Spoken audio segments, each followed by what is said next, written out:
ನಂತರ ಜನಾರ್ದನ್ ರೆಡ್ಡಿ ಅವರು ಗಂಗಾವತಿಗೆ ಪ್ರಯಾಣ ಬೆಳೆಸ್ಕೋತಾರೆ. ಗಂಗಾವತಿಗೆ ಅವರು ಆ ಕಡೆ ಹೋದ ಮೇಲೆ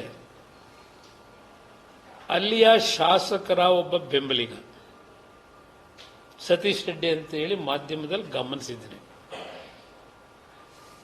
ಅವನು ಅವನ ಜೊತೆಯಲ್ಲಿ ಒಂದು 10-12 ಜನ ಅವನ ಬೆಂಬಲಿಗರು ಜನಾರ್ದನ್ ರೆಡ್ಡಿ ಮನೆ ಮುಂದೆನೆ ಚೇರ್ ಹಾಕೊಂಡು ಮತ್ತೆ ಇನ್ನೊಂದು ಬ್ಯಾನರ್ ಕಟ್ಟಿಸ್ತೀನಿ, ಯಾರು ಬರ್ತಾರೆ ನೋಡ್ತೀನಿ ಅಂತ ಹೇಳಿ 10-12 ಜನ ಕರ್ಕೊಂಡು ಕೂತ್ಕೊತಾನೆ ಮನೆ ಪರಿಮಿತಿ ಒಳಗೆ. ನಾನು ಸರ್ಕಾರಕ್ಕೆ ಕೇಳ್ತೀನಿ, ಆ ವ್ಯಕ್ತಿಯ ಜನಾರ್ದನ್ ರೆಡ್ಡಿ ಮನೆ ಕಾಂಪೌಂಡ್ ಹತ್ರವೇ ಹೋಗಿ ಗೇಟ್ ಹತ್ರ ಹಾಕೊಂಡು ಕೂತಾಗ ಅದು ಟ್ರೆಸ್ ಪಾಸ್ ಅಲ್ವೋ? ಇನ್ನೊಬ್ಬರು ಮನೆ ಮುಂದೆ ಅವರಿಗೆ ಡಿಸ್ಟರ್ಬ್ ಮಾಡಿ ದಬ್ಬಾಳಿಕೆ ನಡೆಸಿ ಅವ್ರ ಮನೆ ಮುಂದೆ ಹೋಗಿ ಚೇರ್ ಹಾಕೊಂಡು ಕೂತ್ಕೊಳ್ತಕ್ಕಂಥದ್ದೇನಿದೆ, ಪೊಲೀಸ್ ಇಲಾಖೆ ಏನು ಸತ್ತೋಗಿದೆಯಾ ಈ ರಾಜ್ಯದಲ್ಲಿ? ಈ ಸರ್ಕಾರ ಸತ್ತೋಗಿದೆಯಾ? ಹೋಮ್ ಮಿನಿಸ್ಟ್ರಿ ಕೇಳಲಿಕ್ಕೆ ಬಯಸ್ತೀನಿ. ನಿಮ್ಮ ಚಂದದ ಮಾತು ಬಿಡಿ, ಅದರಿಂದ ಇಲಾಖೆ ನಡೆಸಲಿಕ್ಕೆ ಆಗಲ್ಲ. ನಿಮ್ಮ ಹೇಳಿಕೆಗಳನ್ನು ಗಮನಿಸಿದ್ದೀನಿ ನಾನು. ಇಲ್ಲಿ 10-12 ಜನ ಇದ್ದಾಗ ಪೊಲೀಸ್ ಇಲಾಖೆ ಸತ್ತೋಗಿತ್ತ ಅಲ್ಲಿಂದ ಅವ್ರನ್ನ ಖಾಲಿ ಮಾಡಿಸ್ಲಿಕ್ಕೆ? ಈ ವಿಷಯ ಗೊತ್ತಾಗಿ ಜನಾರ್ದನ್ ರೆಡ್ಡಿ ಗಂಗಾವತಿಯಿಂದ ಶ್ರೀರಾಮುಲುಗೆ ಫೋನ್ ಮಾಡ್ತಾರೆ. ನನ್ನ ಮನೆ ಮುಂದೆ ಬಂದು ಗಲಭೆ ನಡೀತಕ್ಕಂಥದ್ದಕ್ಕೆ ಹೊರಟಿದ್ದಾರೆ, ಸ್ವಲ್ಪ ತಾವು ನಮ್ಮ ಮನೆ ಹತ್ರ ಹೋಗಿ ಸ್ವಲ್ಪ ನೀವು ಏನಾಗಿದೆ ಗಮನಿಸಬೇಕು ಅಂತೇಳಿ ರಿಕ್ವೆಸ್ಟ್ ಮಾಡ್ತಾರೆ.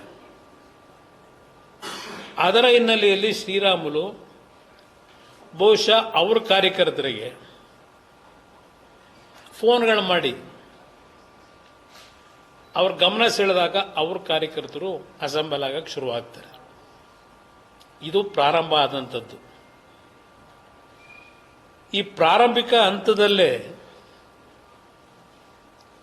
ಇದನ್ನು ಮೊಟಕುಗೊಳಿಸಿದ್ರೆ, ಲಾಠಿ ಚಾರ್ಜ್ ಮಾಡಿ ಇಷ್ಟೆಲ್ಲ ಅನಾಹುತ ಆಗಿ ಕಾಂಗ್ರೆಸ್ನ ಕಾರ್ಯಕರ್ತ ಬಲಿಯಾಗ್ತಕ್ಕಂಥ ಅವಶ್ಯಕತೆ ಇತ್ತ? ಇದನ್ನು ಕೇಳಲಿಕ್ಕೆ ಬಯಸ್ತೀನಿ. ಇಲ್ಲಿ ಈ ಘಟನೆ ಪ್ರಾರಂಭ ಆದಾಗ ಬಹುಶಃ ಮಾಧ್ಯಮದ ಸ್ನೇಹಿತರು ಅವತ್ತು ರಾತ್ರಿ ಎಲ್ಲ ಪ್ರತಿಯೊಂದು ಕ್ಷಣದ ಮಾಹಿತಿಗಳನ್ನು ನೀವೇ ಇಟ್ಟಿದ್ದೀರಿ. ನಾವೇನು ವಿಡಿಯೋ ತಂದು ತೋರಿಸಬೇಕಾದ ಅವಶ್ಯಕತೆನೂ ಇಲ್ಲ, ಜನಾರ್ದನ್ ರೆಡ್ಡಿನೂ ತೋರಿಸಬೇಕಾದ ಅವಶ್ಯಕತೆ ಇಲ್ಲ. ಇಲ್ಲಿ 7 ಬಾರಿನೋ 8 ಬಾರಿನೋ ಗುಂಡು ಹಾರಿಸ್ತಾರೆ. ಆ ಸೌಂಡ್ ಕೇಳ್ತದೆ ಟಿವಿನಲ್ಲಿ. ನಾನು ನೋಡಿದಾಗ ಆ ಸಂದರ್ಭದಲ್ಲಿ ಆ ಗುಂಡು ಹಾರಿಸಿದಂಥ ಘಟನೆಗಳೇನಿದೆ, ಅದಕ್ಕೆ ಹೇಳಿದ್ದು ಈ ಸರ್ಕಾರ ಬದುಕಿದೆಯೋ ಸತ್ತಿದೆಯೋ. ಸಿದ್ದರಾಮಯ್ಯನವರೇ, ಅದು ಎಂಥದೋ ದೇವರಾಜ ಅರಸು ಅವರ ಆಡಳಿತ ನಡೆಸಿದಂಥ ದಿನಗಳ ದಾಖಲೆಗಳನ್ನು ಮುರಿದು ಕರ್ನಾಟಕ ರಾಜ್ಯದಲ್ಲಿ ಅತ್ಯಂತ ಹೆಚ್ಚಿನ ಅವಧಿಯ ಮುಖ್ಯಮಂತ್ರಿ ಮಣ್ಣುಯ್ಕಬೇಕು ಈ ದಾಖಲೆ ನಿರ್ಮಾಣ ಮಾಡ್ಕೊಂಡು. ಇತಿಹಾಸದಲ್ಲಿ ಬರೆಯೋದು ನಿಮ್ಮ ದಾಖಲೆ ಅಲ್ಲ, ನಿಮ್ಮ ಈ ಅವಧಿ ಒಳಗೆ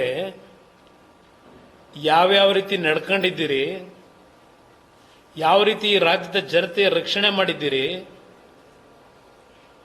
ನಿಮ್ಮ ಆಡಳಿತ ವೈಖರಿ ಏನಿತ್ತು, ಇದನ್ನು ಮುಂದೆ ಯಾರಾದರೂ ಒಬ್ಬ ಇತಿಹಾಸಕಾರ ಬರೀತಾನೆ.